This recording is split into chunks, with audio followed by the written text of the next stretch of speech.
Oh, yes. This is the Hardcore Marketing Show. I'm Casey Cheshire, your host for this epic journey. And today's show, sponsored by Cheshire Impact, on a mission to help people maximize their use of Pardot and Salesforce. CheshireImpact.com. Bam. Okay, we're recording. And for all of you out there, whatever day you're listening to this, today is St. Patrick's Day. Happy St. Patrick's Day. If you're wearing green, good for you. And if you didn't, because you didn't know that the day whenever this was taped was actually St. Patrick's Day, you can wear green today and it'll count for that. But I digress because I have an amazing guest here and I can't wait to introduce you to him. In fact, how I got word of this superstar we're about to talk to was I was talking to a good friend and she was telling me that this guy, he is like a wizard. And I was talking to someone who's pretty dang smart. And she was telling me, yes, he knows all these things. He in the marketing world and the aligning with sales and the sales world, not he's a CMO to the stars. And so I had to meet him. I met him and I was like, we got to chat on the podcast. So he's a thought leader, marketing thought leader. He's been doing this for years, for decades, for centuries. Salesforce certified. He's in the ecosystem with us all. And it's really all about integrating CRM with marketing automation. I can't wait to talk about this. This is Pandora's box here, having the two of us on here. Again, consultant to the stars, chief marketing officer at New Age Experts, Andy Carlson. Welcome to the show, sir. Thank you, Casey. I'm glad to be here. Yeah, man, this is cool. All right. So I Absolutely. mentioned earlier, I got the Red Bull, I got the Mountain Dew, and some coffee. And now I'm going to pass you this. It's heavy. Okay, there we go. Here you go. Take that. Grab it. All right, nice technique. So that's Thor's hammer. So take Thor's hammer and smash for me some kind of marketing myth, bogus strategy, misconception. Just set the record straight once and for all. Absolutely. Yeah. So for me personally, I kind of the thing that I think about and keeps me up at night and um, is really around the tools that we have today, the modern marketing tools, the automation, the Pardots, the Eloquas, the HubSpots. All of these allow us to do fantastic things, but it also allows us to be very lazy marketers. And so that's probably the biggest challenge I have in working with these tools and customers is getting them to move away from just pushing the easy button and blast and batch, and just saturating people with information.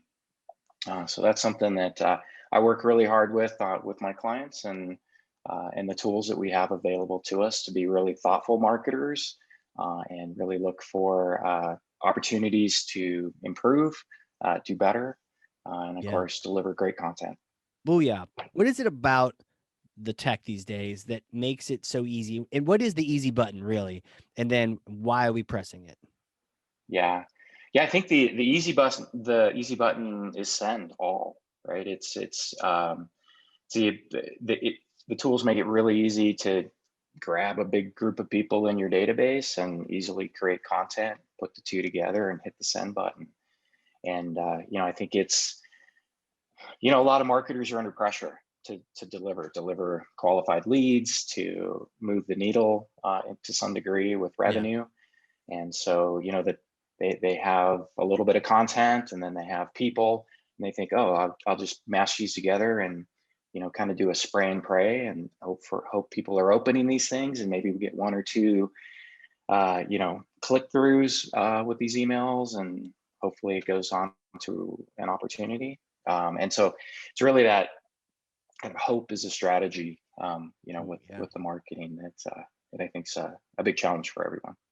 I remember the old days of email marketing. Tell me your story. Like we could talk about the stories. You look like a young fella, but I'm sure there's some people coming up now that have only used these tools where it's so easy to send email. I remember using NetSuite back in the day, and I Mhm. remember joining this company, and they had like a 4-page process document for how to send an email with NetSuite to your list, and like it was these arcane steps like click here and then add this thing in particular, and I remember it taking me hours to send an email. And at least back at that point, not that that's a good thing, but at least maybe, just maybe, you spent just enough time thinking more about who you wanted to send to or why you wanted to send to, because you knew it was such a pain in the ass to send email that you're like, okay, who should this really go to? I'm not going to send 9 of these. So Mhm. who could this really go to? But I guess some people still just clicked send all. But nowadays, to your point, it's so easy. I mean, whatever tool, MailChimp, Pardot, maybe not Eloqua, but like it's easier to just hit, send this email, and away that template goes. And we forget that sending the same email, the spray and pray. Why do we spray and pray? We're just being lazy. Is that what's going on? Oh, I don't think we're purposely being lazy. I think we just, it's kind of what we know. I work with, clients coming, they tell me, hey, I'm marketing from Salesforce. And I'm like, what? You can market from Salesforce? And they're like, yeah, but I can only send 1,000 emails a day. And it's interesting working with these folks because, to your point, Salesforce is not a marketing automation tool, No. and you really got to work around the constraints of Salesforce to get mass emails sent. So they're used to kind of thinking, oh, I got 1,000 people. I gotta really work on this audience segmentation and make sure I build that report, Yeah. in an authentic way. And then, as you know, building emails in Salesforce or email templates, it's all HTML. So it's literally like you say, it's like stepping back in time 10 years, and it forces these people to be a little more thoughtful in what they're doing. And so when then they come to a Pardot or a HubSpot or a marketing cloud, they're like, I can email everybody, just one push of a button. I can automate this stuff. And yeah, I think just the ability to do that, and quickly, because we're all under deadlines, we all have a lot to do. I think it's preventing us from, again, being thoughtful and authentic in the way that we market. Yeah, it's like a weird cycle. The idea of the activity mindset, the activity marketer. How many things did you send? I once had this Mhm. CEO that came from IBM, and had the culture of IBM. Yay! Sorry, maybe IBM's great these days, but back then, you all know it too. Back then, yeah, I remember him just saying like, "Hey, how many emails did we send this month?" And I actually Mhm. knew, which is surprising, but I knew the answer was like about 1 million. And he's like, "Well, next month let's do 1.5 million." As if this is the exact same. Even from the leadership themselves saying, just send more of the same to the same people. And this is not running shoes. Mhm. This is like IT software. They're not going to just, oh, thanks for your extra emails this month. They're like, peace, I'm Right. out, you know? Yeah. Yeah. Exactly. Yeah, Yeah. and to some degree, I mean, you're rewarded by the more email you send. I mean, it's tied to, domain reputation and, just brand identity and things like that. So I think marketers are under pressure, to be communicating. And email is a very simple way to do that. It's a very low cost way to get your message out. But like, to your point, if we're not targeting it, if we're not um, personalizing it, if we're not making it relevant for the recipient, yeah, the best thing that can happen is we get ignored. Of course, then they hit the spam complaint button, and then we have to deal with kind of that ramification as well. and I guess that's that unspoken penalty for sending all, is that Mhm. there's going to really what you're sending, like you probably wrote that email with one segment in mind, right? And you hit send all. So if you have 4 or 5 segments in there, you've just given 4 of them a load of crap or something that Right. doesn't feel like it's really for them. And then one of them is really happy. So that's why you get Hmm. those like abysmal click through rates, because like, yeah, the segment that you were thinking of Yeah. accidentally or on purpose, they did respond. But then everyone else was like, what is this Yep. Yep. crap? Exactly. One of the challenges I see with marketers have is once they obtain an email address, they value that, right? And Yeah. even though they've emailed them 20 times and this person's never opened an email, they're very reluctant to give that up. And so when we go through these, database cleansing, processes, or we try to, um, figure out like a double opt-in process, or identify those people Right. who are interested in continuing to receive emails from us. They're very hard to say, I don't want to give that up. I earned it somewhere. Maybe Right. I purchased a list, or Yeah. I'm paying for Zoom info, and so, that it the ability to kind of flush people who are not responsive to your messaging. Um, it's a very hard thing to do for a lot of people. How are you going to justify going back to your management team and saying, I took our database down from 30,000 and we have 750 people, but those 750 people are interested in receiving what we're communicating. Yeah. It's a difficult conversation to have. I guess that's one of the unspoken vanity metrics of marketing, right? It's just the Hmm. database size, Correct. and just and thinking that it's somehow like treasure. I mean, when Hmm. you said that like they earned it somewhere, it feels like experience points in D&D, or it feels like, level on a game you're playing, or how many workouts on your Peloton. It feels like something you're trying to like add the number to it. It never goes away. But I learned the other day that number is constantly going away. Like data is Hmm. constantly degrading.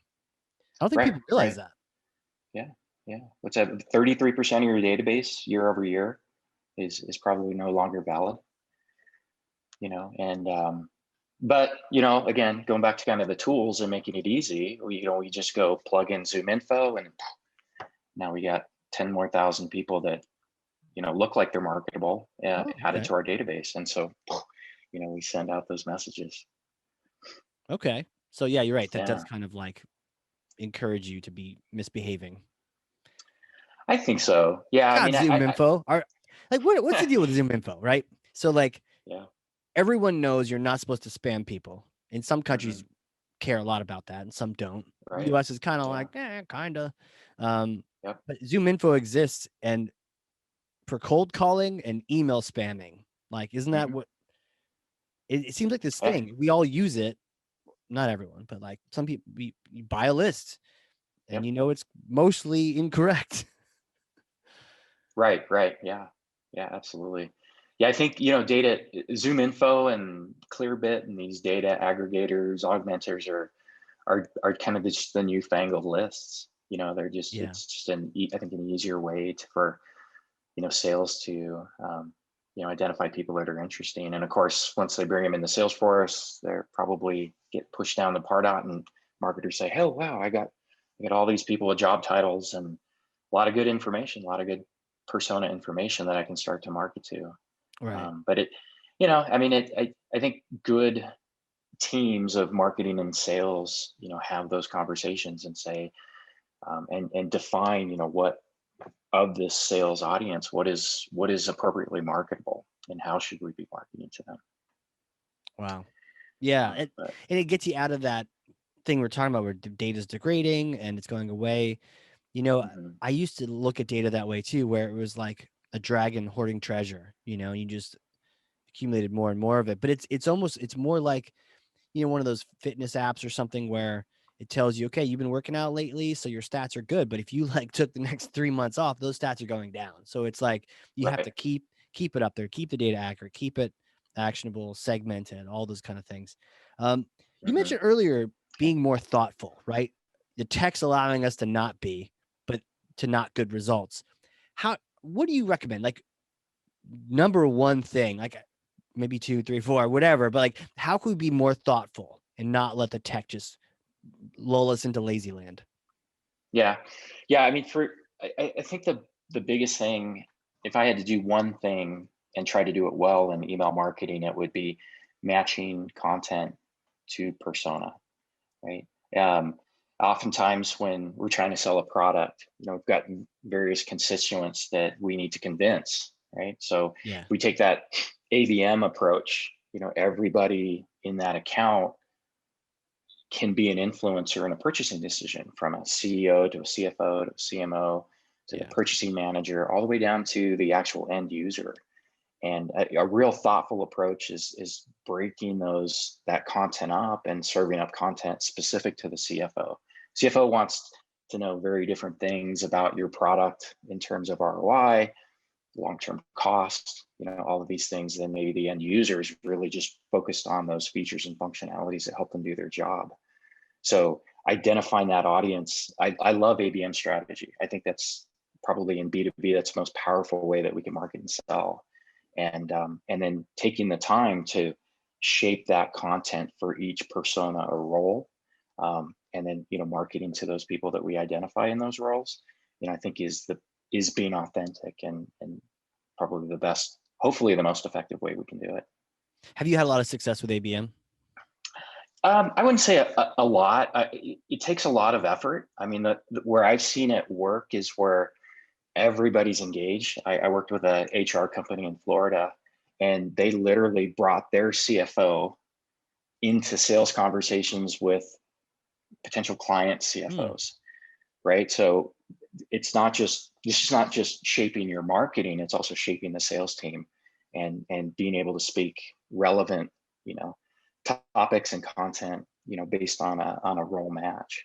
And in that case, I think it's very, very powerful, because any purchasing decision is not just one person. I mean, it's multiple people, and they have different needs, and they need to be kind of communicated to differently.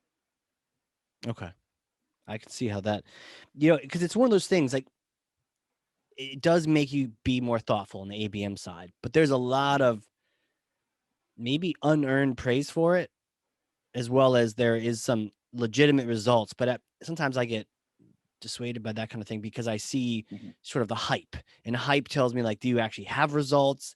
And then there are people with results, but it's all mixed together. Have you Sure. experienced any of that? Like I said, we haven't had like tremendous, like, aha, big stuff. But if a company can identify 10 to 20 major accounts that they're focused on for this quarter, for this year, Yeah. that can help shape that strategy. And as long as everybody's aligned, kind of with that role-based approach, Yeah. I think can be very powerful. I mean, conceptually, it makes sense. How you execute it, of course, probably has something to do with it. But fortunately today, we have much better reporting, Yeah. that we can start to roll that stuff up to the account level and see, is this stuff really working? Is it condensing sales cycles? Is it, you know, adding to long-term revenue and those type of things? Yeah, totally. Totally. Mhm. What, if that keeps you up at night, what's exciting for you? What's got you excited about the future? What's coming around the corner that we should keep our eyes open for? Yeah, yeah. I'm excited about AI. I love what Salesforce is doing with the Einstein stuff. The lead in behavior scoring is starting to make a lot of sense, at least with some of the projects that we've worked on. And I think anything that we can do to provide marketing and sales better insights and information is a good thing. I think it's cool that we can take advantage of not just the data that we know or we own, but we can take advantage of data across all of Salesforce's customers and whatever else is going into that AI black box, and starting to leverage that, and then move away from the tools and the kind of the brain damage that we have to go through in terms of building lead scoring and grading and Right. custom reports and stuff like that. So that to me is really exciting. I don't understand how it all works, but from what but Yeah. but it's Yeah. it does seem to be moving the needle. So that's really cool stuff.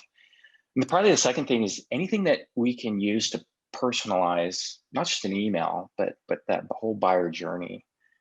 Whether that's the chat bots and things like that can talk to customers after hours, and process information and really kind of help that buying process. I think those are all really cool things that are going to enable us to focus less on the day-to-day mechanics of pushing content out the door, Yeah. as to more, how do we strategize a journey for particular roles or buyers, and leverage AI to help us do that, timing and that type of thing. Wow.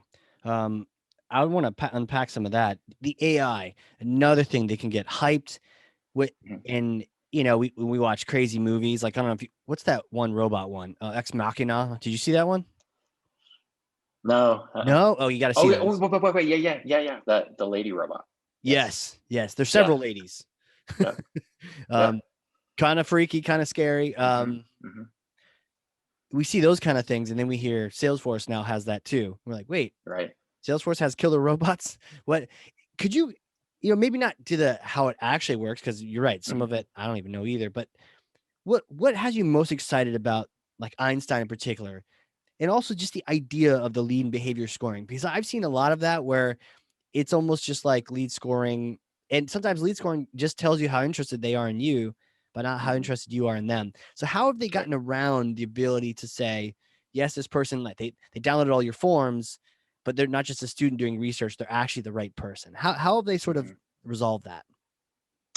Yeah, I think the key thing about the Einstein is really the insights for both the marketers and sales. I don't ever envision AI driving what salespeople do well, and that's the timing of the communication and things like that. But what I think it can do is help provide, especially on the sales side, the kind of the here's a moment, or here's based on all this data, we think that this person's moving into, a better position in terms of buying or making a decision. And just that insight, I think can give sales users the impetus to, pick up the phone or drive that deal forward. In terms of the stuff that we're able to do with intent, understanding intent and persona and things Yeah. like that. Again, it's a black box, but it's taking in information that we don't have available to us in those scoring and grading tools, and that's sales engagement. We can do service engagement. Imagine a software company, like an app company, right? And they've got all of these metrics in terms of app usage. So I download a free app, I start playing with it.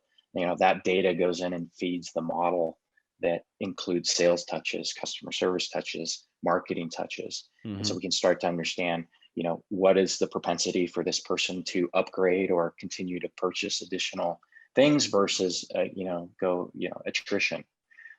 So collecting all that data, I think is going to be important. I don't think AI is going to solve everything, but it's just another insight that allows sales, I think, to be more reactive and you know hopefully better. Yeah. Yeah. Man, I'm excited about that future too. It can go in crazy places. I think one of the Mhm. challenges will be the amount of data. Like I know Amazon can run a test on its homepage for like 8 seconds and it has statistically significant results, no problem, at a multivariate level. Like they can just go crazy with it. But for the SMB with 700 views a month on their homepage, Right. like AI it needs a chunk of change to be able to, so even designing the experiments for it, I guess they could have some pre-built thought processes behind the scenes that can help people out. Hmm. No doubt about it. I mean, the black box consumes a lot of data. Yeah. And so what we see with the Einstein scoring, you can turn it on, and it'll be 6 months before it starts to really start to get relevant. So Smart. as long Yeah. as, people do that, people understand that, we start, with our basic scoring model and grading model, build that up, tweak it as necessary, but flip on the engagement scoring and lead scoring and see 6 months from now, what's the differences? What is AI doing that we didn't think about? And so, I mean, sometimes it's good to run both. It just doesn't hurt to run both. And but I know a lot of marketers are just like, I don't know what sales wants, and I don't know what the right scoring model or the weighting is. Yeah. They're good candidates for saying, hey, let's see what Salesforce can tell us. Yeah. Yeah.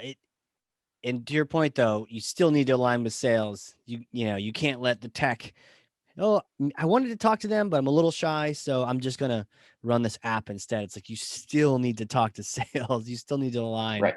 even if Yep. technology is going to give you a little boost there. It's to get the Yeah. conversation started. It's not to finish the conversation.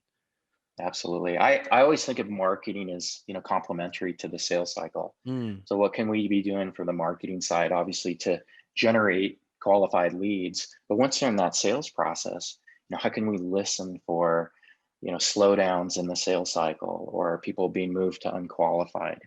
Are right, people moving very quickly and maybe suppressing marketing because we don't want to get in the way of what sales is doing? I right. think, a lot of this integration with Pardot and Salesforce allows us to see that and, create automations to appropriately time messaging and things around different, um, you know, velocities within that sales cycle. Right. Yeah, the Yeah. velocity is a kicker. this has been great. I mean, who are you? Who are you? Take me back in time, like little Andy days, right? You know, what was it like? Where'd you grow up? Did you always know you're going to be in sales and marketing and strategy and Yeah. all these things? No, no, I grew up in Southern California. Yeah, just shorts and sandals, and spent my life swimming. I was a swimmer, and when I actually went to the Air Force Academy, so I wanted to be a pilot. My Did dad you was a really? pilot. Yeah, yeah. How was that? I didn't like it. I did not like it at all. I Interesting. lasted 2 years. They Okay. give you basically the first 2 years are I wouldn't say probation, but they give you that first 2 years. At the end of 2 years, if you stay on, if you start your junior year, and you either get kicked out or dropped out or whatever happens, then you actually have to go back into the Air Force and serve time.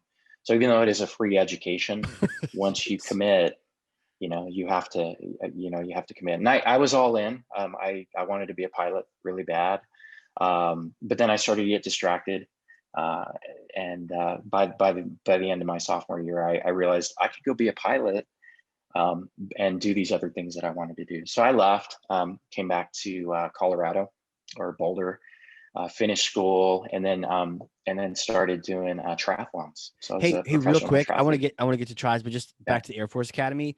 I yeah, actually yeah. got nominated for it and Oh, cool. was going to go, but I failed calculus because I freaking hate calculus.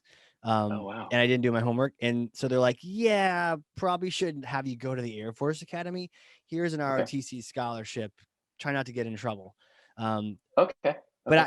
So where it did was you interesting. We share a similar path. What's that?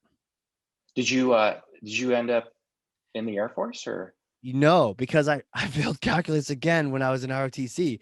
It was kind of Okay. just me going like, I don't really want to do this much math. It's so actually no more scholarship. They're like, you need to figure your math out. But that was actually a good thing.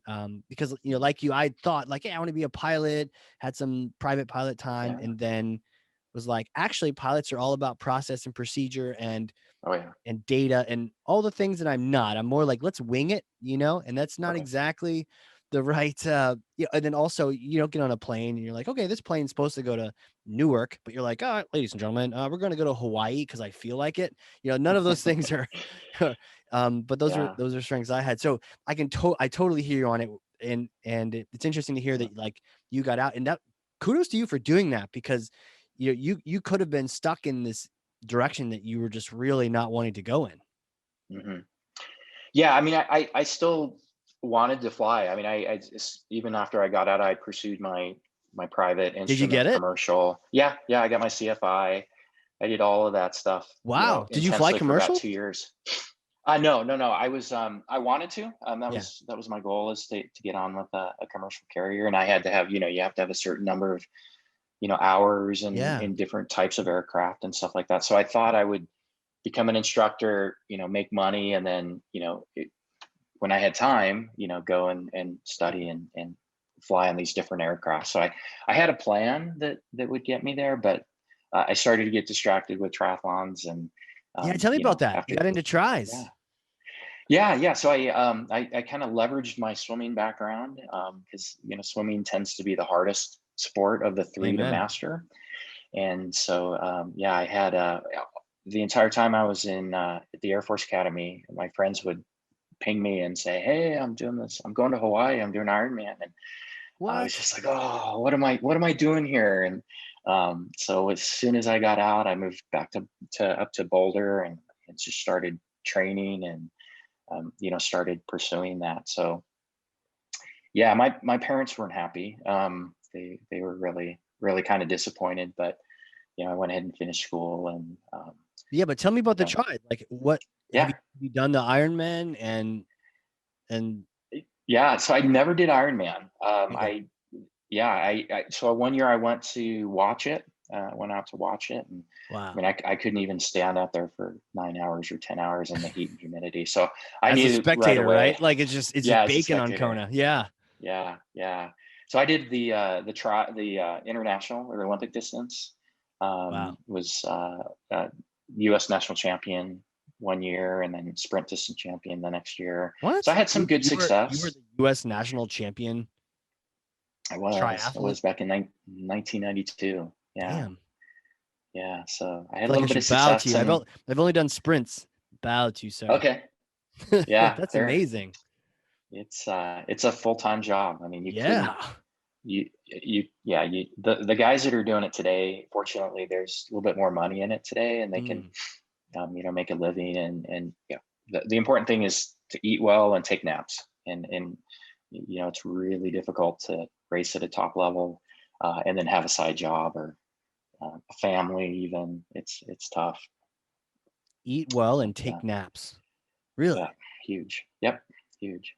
Yeah, I mean, we were burning 5,000 to 6,000 calories a day on average, and then you'd have your long days That was and a a little short bit day. more. So yeah, yeah. What's a long day? Like 10 grand? 10,000 calories? Um, yeah, potentially. Well, Jeez. maybe not that much. I mean, it's you would like I would swim every morning. I'd be in the pool by 5:30 to 7, and that was my background, so it was very easy for me to go bang that out in the morning. Right. And then depending on what my coach had set up for me, sometimes we do 6-hour rides. So we Yep. ride top of Mount Estes Park and way up in there. Some really Wow. good cycling here in Boulder, and then you come back in and at night you come back 5:30, get on the track and do a track workout. And Jeez. it's just all of that training helps you basically withstand the stress from swimming, or horizontally you're swimming and then boom, you're on your bike and then you're running and all these different muscle groups are changing and fatigue. And you just have Jeez. to do it Did because you have other like people are doing it. Training Peaks? Did you use that one or I retired before they got started, but before all the my tech? first Yeah. job, I was in the same building as those guys. So I would go down and talk to them back when they were just a two-person software company Wow. here in Boulder. So, but no, we didn't have anything sophisticated like that. And yeah, come to think of it, there was nothing. I mean, heart rate like that and You didn't drink even have like a water. And wearable heart rate. You just were taking it.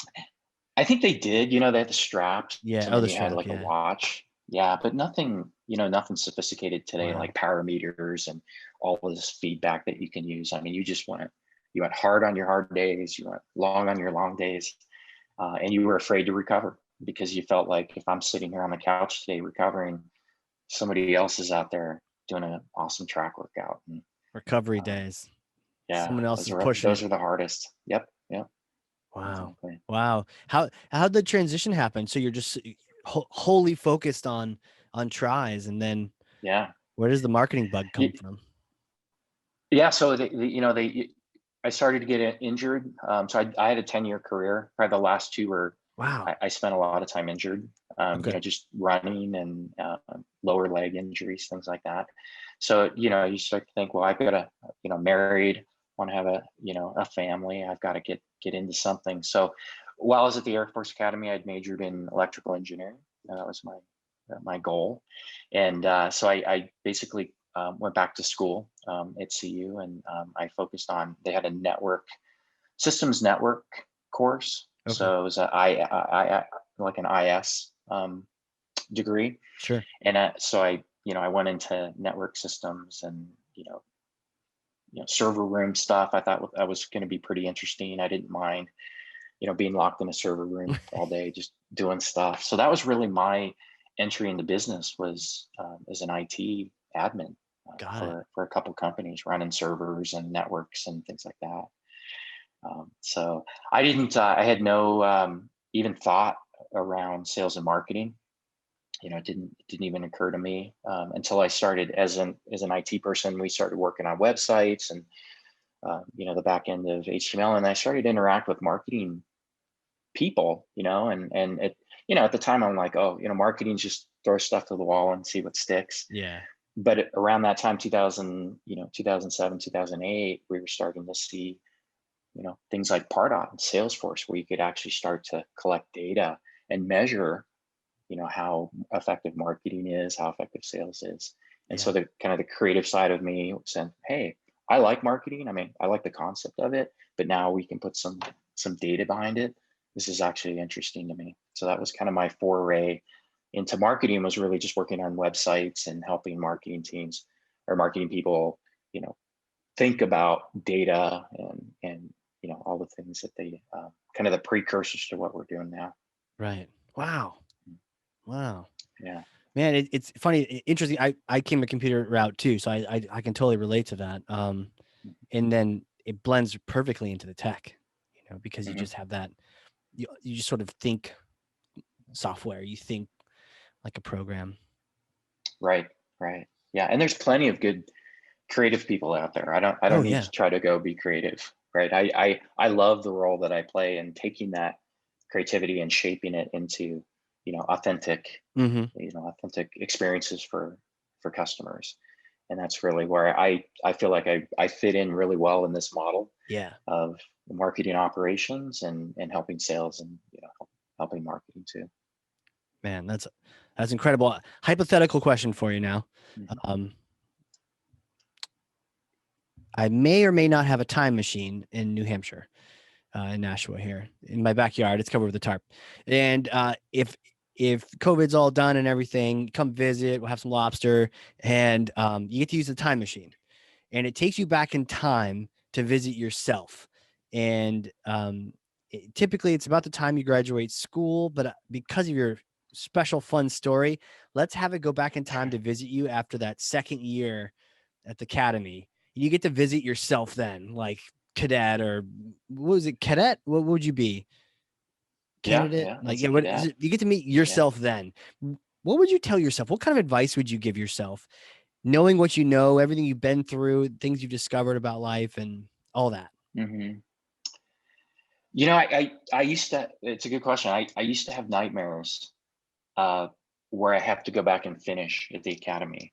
So you can imagine going back in at 25 or 26 and finishing up, and and being amongst 18 and 19-year-old yelling at you. So it would be these. I was afraid to take a nap because every time I took a nap, I would think about. I would have this dream that I have to go back and finish because I don't like to you know leave anything unfinished. Totally. So it took me a long time to kind of phase out of that. But I think, you know, I, for a long time for me, I felt the shame of leaving kind of a prestigious program, all the things that I could have done, as a pilot, either in the military or commercially. Um, and, uh, and I think it really hindered me. It prevented me from, moving forward in a business career in a kind of a more, uh, I don't know, more emphatic way. I mean, I was, I felt paralyzed. So if I could go back in time, and tell myself, something that I know today is that, you have this North Star. It kind of guides you regardless of where you end up. I mean, one night you might be in jail because you drank too much and ran into a stop sign, or, Is that a true story? you might do something spectacular. No, I never ran into a stop sign.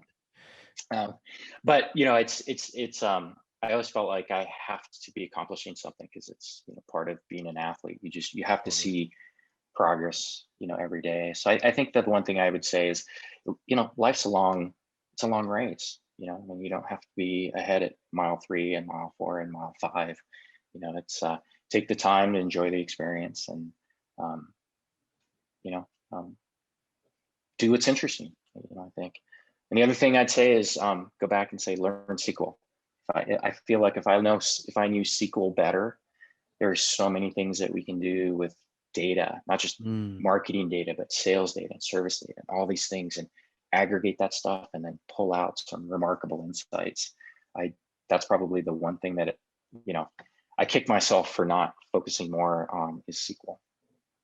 Yeah, that's a great double pronged approach there. SQL, the language of the database, and then Hmm. the idea that life is that longer race. It's more of a try. It's not the little sprint. It's not the um yeah, I mean there's a part to it that you don't want to just sort of not do anything, but at the same time understanding that it's that consistent, you know, training that got you that long race. Like you can't train for a try overnight, just like you can't study for calculus overnight. It's like Right. I've tried that.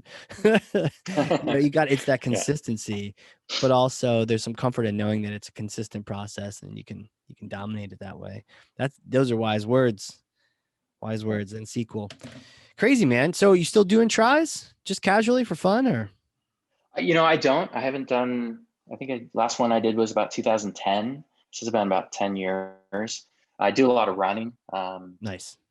biking. I do a lot of riding up here in Boulder. So yeah, it's life's a little bit different now with kids and Totally. business and stuff like that. So Because so you yeah, could no, just that was swing by a sprint and that's out just of my system. dominate it. It would hurt. It would be very painful. You can't. Yeah. Yeah, And I'm sure that having one certain champion, you would have high expectations for yourself. So it's almost like you're not gonna dabble. If you're gonna do it, you're gonna go for the win exactly. kind of thing. Yep. Yeah.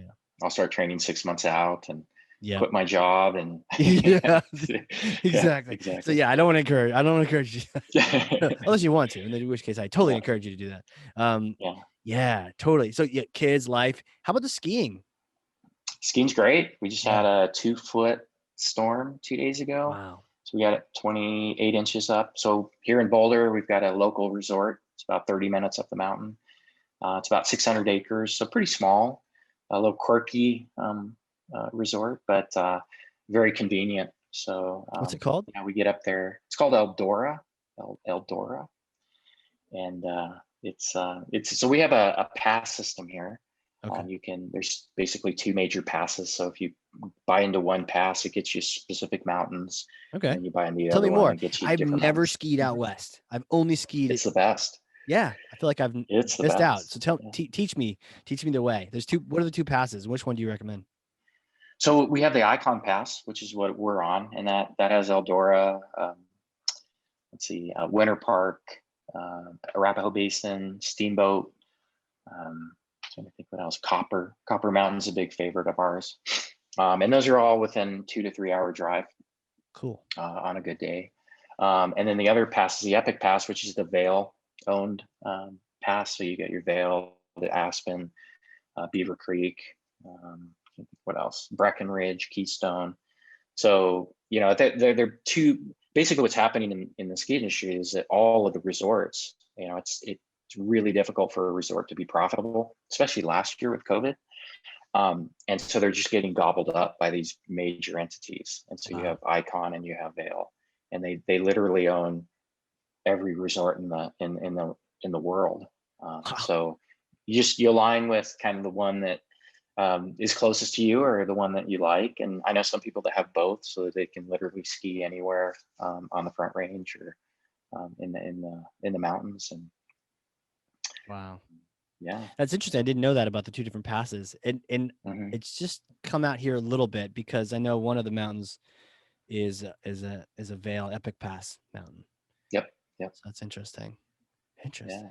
Huh. yeah. So That's they've they this year we didn't know if they were gonna even open just because of the COVID, and so COVID. they've Yeah.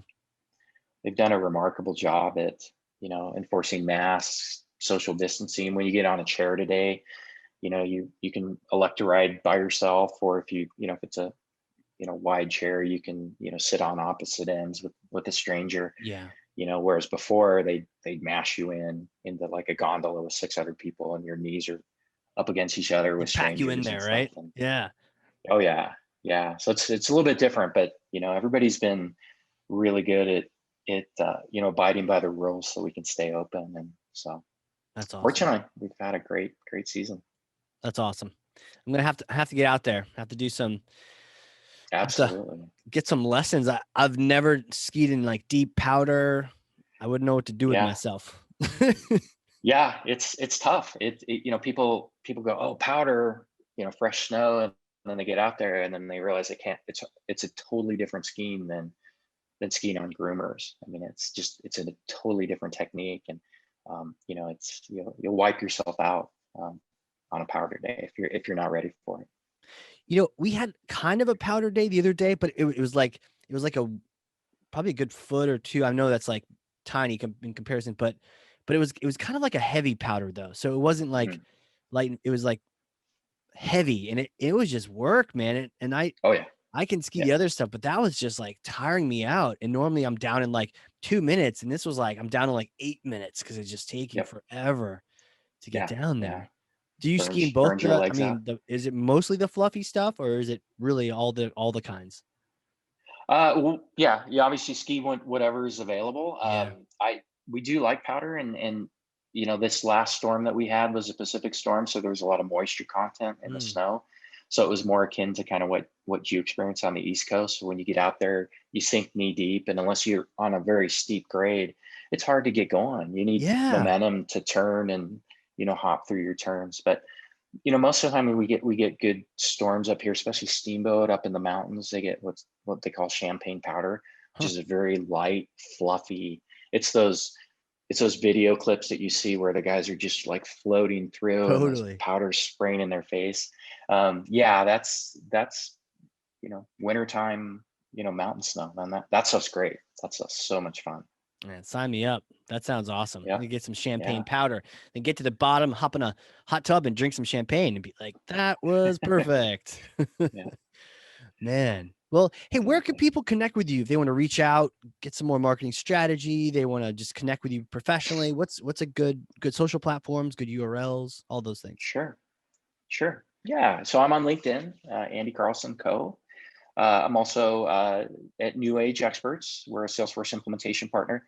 Got a team of 70 folks that range from Salesforce architects all the way down to Salesforce admins Wow, across it's a all the lot of people. clouds. Uh, a lot of people. We've grown in quite a bit. We'll be 6 years come May.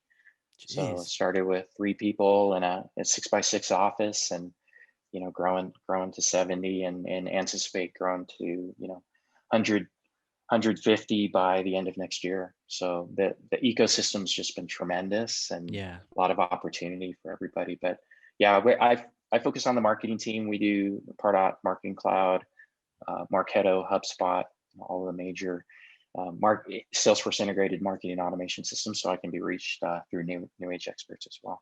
Okay. Beautiful. Beautiful. And we'll put all that in the show notes so people can click on through to that. Great.